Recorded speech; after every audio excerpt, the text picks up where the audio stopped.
Listless, lethargic, cold, dull, meek. Some of the words you can use to describe what's been an absolute horror show for England. Was it a cricket match or was it an abject surrender that the world champions will take a long time to recover from? Only 170 in response to 400, a mountain to chase. England were never really in it. That's how it ended. A few fireworks towards the end for Mark Wood, but it wasn't enough to light the show for the defending champions. Cricbuzz live it is. Joy Bhattacharjya and Zaheer Khan in the house. We were expecting England to at least put up a fight, but they were just not in it. Well, things are not going for them in this tournament. They've not been able to get going from the word go. You've seen that first game against New Zealand. It was a tough one for them. After that, that loss against Afghanistan has not helped their cause. And today was the most important game for them. Winning the toss, fielding first, not able to leave any mark on the game. You thought that England batting is their strong suit. They might show some fight there, but first 10-15 overs, they just completely been thrown out of the game. And it just, that phase of the game, isn't it? With two new balls, both the ends, sometimes that initial phase becomes crucial one. They wanted to show the intent, make the play from the word go, kept losing wickets and some good bowling by South African bowlers. Yes, it just looked vigorless. I mean, it was just cold. There was no spirit, there was no soul. I don't know how to describe this strange performance from England. But, I mean, this England innings is like a Doberman, a big dog. But the only part that wagged was a very small tail. It wagged very vigorously at the end. But it's a small tail, but it wagged. We're back to dog puns, are we? We're back to... I mean, there's nowhere else to go. I mean, I look at this innings and you wonder, what can you say? I mean, that's what I'm saying, that today is the one day that, Matthew Mott and the English coaching staff will be totally silent. Because after a match like this, there is nothing to say. There is nothing. There is no department in which they've done anything right. I have friends who went to watch this game at the Wankhede and they messaged me saying the crowd was chanting, "We want a refund." You expect a better show. I mean, come on. You look at the schedule and say, all right, I'm in Mumbai. I can't travel to the other cities. And so I'm going to go for this game between the world champions and a very dangerous looking South Africa that has been a part of most people's semi-final lineup. But for England to turn up like this, did they go wrong at the toss? Not really. I wouldn't say that. It's something which they had planned. Yes, tactically you can debate, can you put South Africa under pressure when they're chasing? The answer is yes. It was very hot also today, so that was another thing which they could have thought about. But so far the tournament trend has been a lot of captains were preferring to bowl first. The conditions are a little on the dry side. You get that slight bit of advantage. Later on, the pitch plays better than what you've seen in the first half. So all those things they're thinking about. Like I said, bowling is something which they were concerned about. As a strong batting lineup, you want to back that. And today they've not been able to deliver. In fact, in the tournament, they've not been able to deliver. Against Afghanistan also, you watched that against New Zealand. They scored 280, but New Zealand chased it down in 35 overs. Yeah. That means you are not able to do justice with the bat. Against Afghanistan, it looked like a pitch where they could have actually chased down that total comfortably, knowing England and what they've been doing so far. So I think in this tournament, the England which everyone were expecting has not come to the party at all. Both teams came into this match after heartbreaking losses. Just seemed like South Africa were able to shrug off that loss against New Zealand, against Netherlands and press that reset button. Yeah, and give them credit that it took even more character because they're one of their talismanic players. I mean, Quinton de Kock got out in the first over. Yep. So you lose somebody like de Kock, you have a slow start. From there to come back and to put your stamp on the game shows a certain amount of character that this South African team has not been associated with. Yeah. Normally, when you talk about South Africa, the word that comes to you is talent, ability, versatility.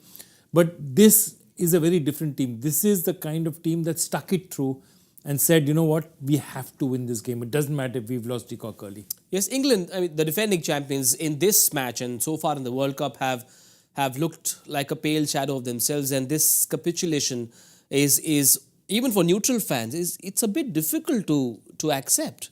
It can't get this bad. I'm sure the English media will have a lot of colorful things to say tomorrow morning, but this kind of capitulation is very difficult to accept even for neutral cricket observers. And it's only fair because you are expecting better cricket from England. Yeah. There is no doubt about it. You ask anyone who follows the game who are going to be your top four or which are the teams you think are going to make impact in this tournament. And everyone would have picked England in those top four. That's the ground reality of the situation.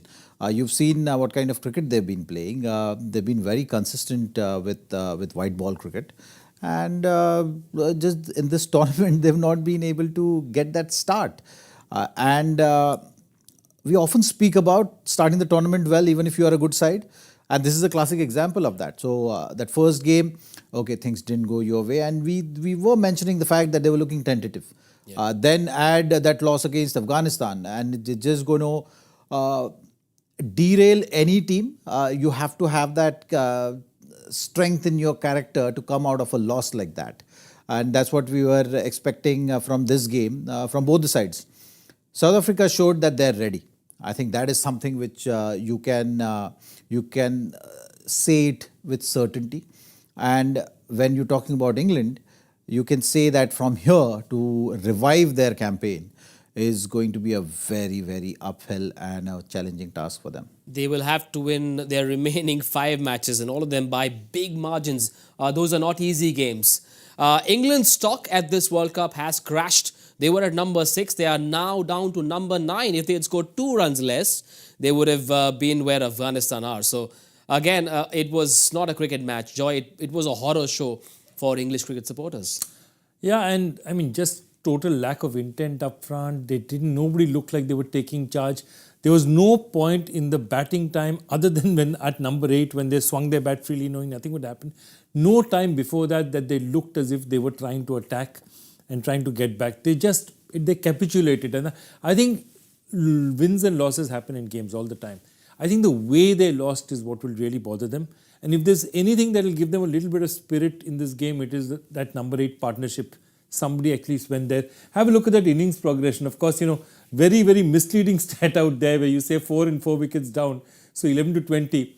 And then, of course, in the remaining few overs that they batted, the scoring rate was 17.5 because they really went after Keshav Maharaj, who was, willing to buy a wicket or two. And he finally bought a wicket. Joy, on Cricbuzz, we never get things wrong. But I suppose for a change, that graphic can be renamed to the innings regression graphic. There was no progression there. I mean, no, absolutely. There was progression right at the end because I think Mark Wood was a little worried about his bowling effort and thought that, if I score a few runs with the bat, given that our top order is not performing, perhaps I can save my place. But you look at that, 43 of 17 is the highest score by far. Reece Topley, I think, is a joint third highest scorer. And you have Harry Brook on 17. It is really a card that England will want to forget in a hurry. And this is a day when they, as we were talking about, they put faith in their top 6 batsmen and said, David Willey is batting from 7 onwards, Adil Rashid at 8. We are going to back our top 6 to make whatever runs are required.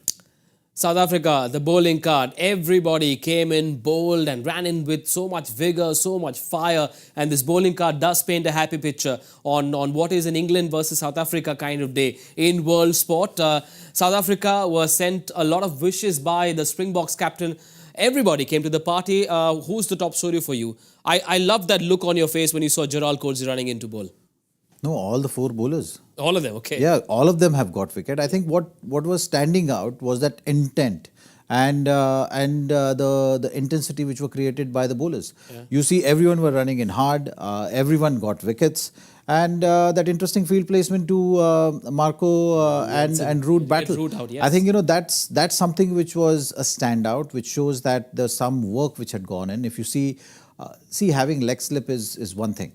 Yeah. But if you see the fine leg fielder also there, yep. That fielder was also very fine.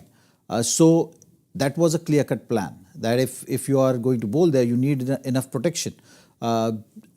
This is something I think all the other teams will also try against Root. Yep. But that was a clear-cut plan. It worked out today, so it looks even better. Yeah. But I think on the whole, the way all the fast bowlers were running in, and especially Rabada, the figures might not show what he's been doing. He bowled some superb deliveries today. That carry, that bounce, the lengths which he was bowling, even though he was overstepping, that was just a reflection of how the chat was amongst all the bowlers to keep up with the intensity, run in hard, and intimidate batters. It worked very well for them today. And seeing at 12, 13 overs, you've taken 7 wickets. What more do you want from your bowling unit? Yep, and just seeing the body language and the way they ran in the South Africans, it seemed like the conversation between the team and Rob Walter, the coach, Jean-Paul Domini and Rory Kleinfeld was just go for the kill. Go for the kill. Not only that, I mean, if you see that there was a chance there where the ball went up very high in the air and there was an opportunity for de Kock to reach and for the fine leg fielder to reach. De Kock called for it, ran that much and was absolutely distraught that he couldn't reach it. My point is, how many times do you see an effort like that when a team is 70 odd for or 80 odd for 8 and is already on the mat? So you are seeing a very charged up side. This is a side that is really charged up, really wants to get this win. And they are prepared to do whatever it takes to do the win. And I think that's what, for me, South Africa, it stood out that 4 wickets down, 5 wickets down, 6 wickets down, they did not lose their intensity. We saw some acrobatics as well, even towards the end when, they were on the verge of victory. And yet acrobatics on that long punt boundary. I think it was. They kept going for it. We saw them diving on the field, so clearly not short on commitment. Not short on commitment, not short. Not saying, okay, we won the game, let's now, I'm thinking about a cold beer in the dressing room. Yep. They wanted to finish the game there. And I think somewhere that last loss has stung them, because they were looking favourites. They came in, they smashed Australia. They're looking a very good side. To lose to Afghanistan has really hurt them. And I think in some way, defeats can work both ways. They can either bring you together as a team or sometimes they can break you as a team. And I think the Afghanistan loss has brought them together. Yes, today's heart-wrenching loss, and it seems like England have fallen apart. But, well, funny things are known to happen in sport. Who knows? England may storm back. I mean, you look back at the 1992 World Cup and Pakistan were almost down and out. And I think it was a rain-curtailed game. Yeah, England bowled them out for 74. And then in the whole second half it rained. Pakistan got a point and that's how they qualified. And they've got to believe that they can fight back. At least, for pride, if nothing else. Well, you got to regroup. You got to start moving things. They did try doing that today by making too many changes. Yeah. So that is something which was the pivot which we are talking about. Now the pivot has not worked. Yeah. That is the concern. When the team is looking good on the field, but they're not able to close games, that's something which you can deal with. I think what's happening right now with England, they're not able to put things together. Yeah. And that is the biggest worry. So when you're looking at what are the games they will be facing now in coming days, it's going to be Sri Lanka, India, Australia and Pakistan. So that is something, it's not going to make things easy. You know what kind of form India is in. So that's not going to make their campaign now any easier from here. Yeah. So looks like it's a very, very uphill and a challenging task ahead of England. We are talking about two teams playing today, both coming from a similar kind of a scenario and situation. One team is looking like they're going to go upwards from here. Yeah. And England is the team which is looking like going to go on a slippery slope downwards. Joy, two other teams will be very, very happy with this result, Australia and Pakistan, because it seems at this stage that one of those two teams could be the fourth team. India, New Zealand, Australia, Pakistan, all four of these are happy. Yeah. Because, what happens is even if South Africa had lost, they still had a very good chance. Yeah. Whereas England losing has put them on the precipice. Yep. One more loss and they cannot even reach 6 wins. Yep. And the other thing I want to talk about is that, England is just, as I said, sneaked ahead of Afghanistan. Have you seen the kind of losses they've had? 69 run loss, 229 loss, 9 wicket loss.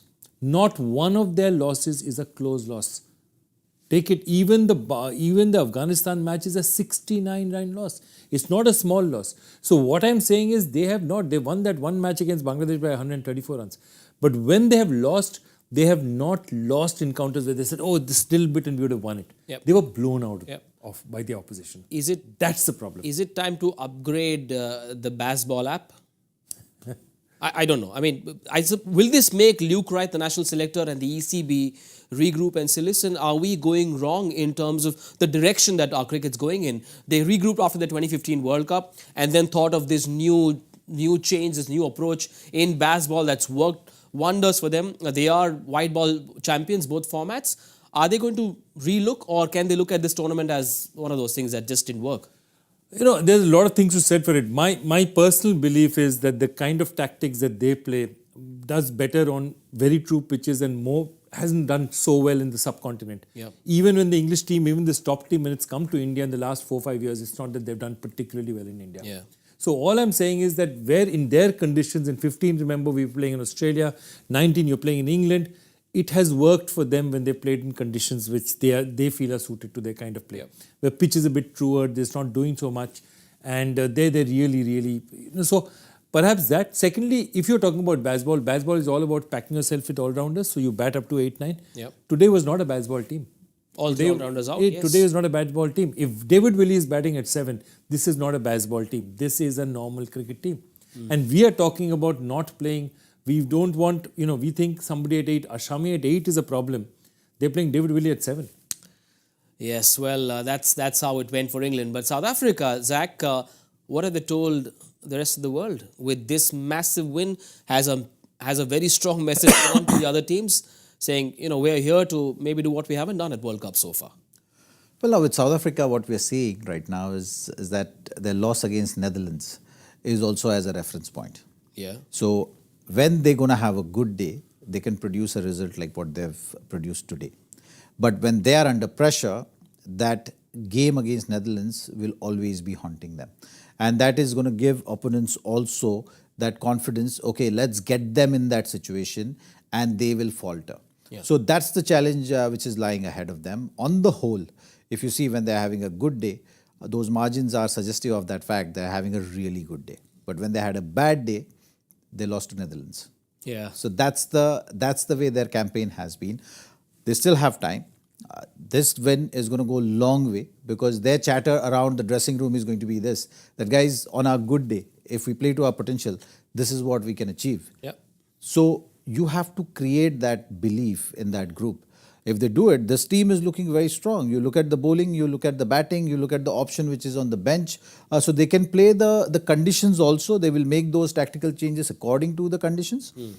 Today's pitch was suited for more of a fast bowling pitch, extra bounce. And we did touch upon the fact that on Wankhede pitch, if you get it right, you can trouble batters. And today's South African bowlers, they got it right. And they put England batters under pressure, and the South Africa's batting have really created that scenario for England batters where they couldn't breathe easy there. They had to go after the bowling. 10-12 overs is a critical phase. Evening breeze, little bit of swing. You saw each and every bowler in that lineup making that impact on the game today. Yep. Temba Bavuma, the captain, unwell. That side has scored 400. Can he rest a little more then? I think he can rest a little more, though he might not want to rest a little more. Who does he come in for? He has to come in for Risa. I mean, because if that's the set team they've gone with, who in your batting lineup has not got you runs? Yeah. Just take a look at that batting lineup and say who's not got runs. Has Markram got runs? Yes, he's got runs. Klaasen got runs? He's got runs. Van Dusen got runs? He's got runs. Wounded de Kock, are you ever going to think of... there's no place you can go. Marco Jansen, where do you go? So Reza Hendricks, unfortunately, and look, good teams do that. But I want to go and look at not the South Africa, this batting card obviously tells you the kind of dominance that they had today. And more than dominance, consistency through the top. 85, 60, 42, 109, and then a 75. Just so much batting there, so much ability out there. I'd like to see what South Africa's remaining engagements are, because one of the only things that other teams will be telling each other is, here, if I'm going to play Bangladesh in Mumbai, Bangladesh, the only thing they should tell themselves is, just can we bat first? Yeah. Do not make that mistake. Let's just bat first. Whoever it is, if it's Pakistan will definitely should be looking and saying, bat first. Bat first. That's your only chance, because I feel that if you've got to play a mind game with them, just play that the only match they lost was when they were chasing. Well, England going down south on the points table. South Africa go upwards Well, the two teams that have been unbeaten so far, India and New Zealand, will be in action in the beauteous Himalayas. Himachal Pradesh, Dharamshala, India versus New Zealand. That's the big one. Remember, when you see this matchup, you think back, you look back at the scars of the past. New Zealand have won pretty much every time they faced India in an ICC knockout tournament. Does history, the weight of history, feature on a player's mind? Please say yes. They are a tough opponent for Indian team. There is no doubt about it. Bilateral series is completely different, but in ICC tournaments, they have always found that way of troubling Indian side. Yeah. So you can expect that, and they're playing good cricket. Indian team is also playing good cricket now. Minus Hardik, it's going to be a little bit of a concern around the combination which Indian team will be thinking of. But this game, you're looking at the points table just a while ago. You know that which team is inching ahead is something it's going to be decided after this game. So everyone is going to be looking very keenly at this game, the other teams as well, because the table is now consolidating at the top. Yeah. So you have India, New Zealand, South Africa, and tomorrow's game will further consolidate or send a signal that which team is actually worthy of being number one. Yeah. Only one team shall remain unbeaten at the end of this match. We saw a little clip of Shubman Gill talking to Rohit Sharma, and Shubman reminded the captain about India's history with New Zealand. It was so good to see Rohit Sharma not being dismissive about it. He was calmly confident. Just goes to show that the air and the vibe in the dressing room, the thought is on track. At the moment, the thought is on track. All they have to worry about is freak things happening to them. I believe Ishan Kishan was bitten by a honeybee. All sorts of things happening, strange things happening. But look, no, this Indian team is definitely, it's also looking, and you hear the chatter, you also see them sitting on the benches.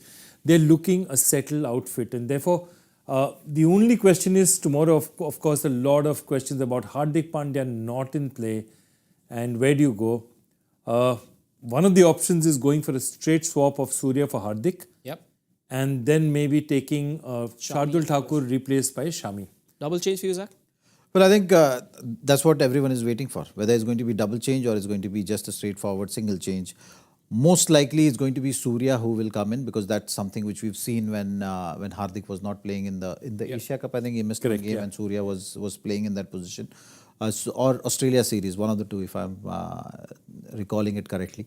So Surya is going to be that change. Whether bowler now there's going to be a double change or not is something which we have to wait and see. Ideally, in this scenario, when you're just going in with 5 bowlers, you would much rather go for someone like Shami. But looking at the team management's view so far and how they've approached this whole scenario, I think they'll just go for one change. No such selection issues for... sorry, you're making a point. Yeah, my other point is in some way, if they go with Shardul, it'll at least solve one question which is on every Indian's mind. That can Shardul bowl 10 overs if required? Yeah. So tomorrow, if you're playing him ahead of Shami, you have to give him that chance to do it or not do it. Yeah. Correct? So I think if they have persisted with Shardul so far, I think it's the onus is on them to say that, okay, you are a 5-over, you are a 10-over bowler. No selection headaches for New Zealand. They've had different heroes in different matches. They've registered big wins as well. Now, Tim Southee will be available, but Henry, Lockie, Bolt, they've all been among the wickets and the highest wicket taker as well. Do you expect changes, Zach? I'm not expecting any changes in this side. Looking at the venue also, they would want 3-seamer. Yes, if there is a chat of having a 4th-seamer in, then Tim Southee option opens up. Other than that, Kane Williamson is not available for the selection. He's still not ready. They will continue with the same playing 11 is what I'm expecting. Maybe Southee for Chapman, but Chapman scored runs in that last game. Chapman's your finisher. So Southee, the only person he can come in for in that sense is if you decide to drop a Rachin Ravindra and say that, I'm good, this thing good. But that upsets their batting top. That upsets their batting. Because see, Santner is their only regular spinner who they pick, frontline spinners is pick, and Santner is not going to get dropped. He's your leading wicket taker in this tournament. So there's no chance he's going to get dropped. So that basically leaves you with very little, because also, where does Southee operate? You can look at Southee for Lockie. Where does Southee operate? Southee operates with the new ball. Yep. So Henry and Bolt are doing good job for you in the new ball. So if you have to replace, you can only replace Lockie. And I think Saudi is not as effective in the 11 to 40 as he is as an opening bowler. I mean, he is an opening bowler. That's his strength, swing the ball early. Also, given the number of wickets India has given to left-arm spinners and Mitchell Santner's terrific form, there is no chance of that change happening either. Now, typically, at the end of a preview, I ask our experts to give me a player to watch out for, but how about we change things a little bit? How about you guys give me a matchup to watch out for? One. A matchup to watch out for. I think it's going to be Bolt versus Rohit Sharma. Had to be. But he's played left-arm seam as well. He hit Shaheen Shah Afridi for that first ball 4 in Ahmedabad. No, absolutely. Look, I think it's somewhere where he's a bit vulnerable, but he's played it well so far in this tournament. But yeah, he took away. I would have gone. I would have gone for the same. In that case, I'm looking at. Well, I think Santner in the middle order, and if Santner in the middle order is bowling, Santner versus Kohli will be interesting, because I think Santner is a clever bowler, and Kohli will have to find a way around him. Kohli, after a big 100 in Pune, has his confidence high up as well. 78 ODI 100s. It is going to be a delicious battle between the semi-finalists of the last World Cup. Southampton, we all remember. New Zealand beat India. Will that be on India's mind or not? We'll find out. This Indian team is looking like the team to beat this World Cup. For now, though, it's time for Joy Factor. Okay, and the question was, what started just after Dwayne Smith was dismissed for a duck by Tinashe Panyangara? Sorry, my apologies. And after that, basically, the fielders had a long time in the field, because Chris Gayle and Marlon Samuels scored 372 runs, the highest partnership ever in one-day international cricket. You had to pick this one when a team has scored 400, Joy. No, I was just thinking, because Dwayne Smith went early, so, they must have looked at it and said, wow, we're on the ascendant. And then 372 runs are scored against you. For a change tonight, we're going to sleep a little bit more, because thanks to South Africa, it's an early finish. But we do come back. We reconvene exactly at 1:30 p.m. No better place than this for you guys to spend your Sunday afternoon. But before we say bye, winner kaun hai to bata do. Let's take a look at who gets a thumbs up from Joy Bhattacharjya. Surya Sesha, one of your regulars, Joy? I've seen this name before once. At least once I've seen it, and there may be days I haven't been on the show. But well done, Surya. Well done. Someday if you ever start a political party, I think you'll have enough members to join the party. There's so many who are a part of this. Yeah, and we must do something like that, because, like Tehreek-e-Insaf, the political party with Imran Khan's, their election symbol is a cricket bat. Yeah. So you'll have to do something like that, a number or something, or a stat. I hereby announce the start of the JJP, the Joy Janta Party. In case you want to join the party, please tweet to Mr. Bhattacharya. And I promise you he shall respond. For now, he gets a thumbs up only. Is that your party symbol, sir? Thumbs up is your party symbol.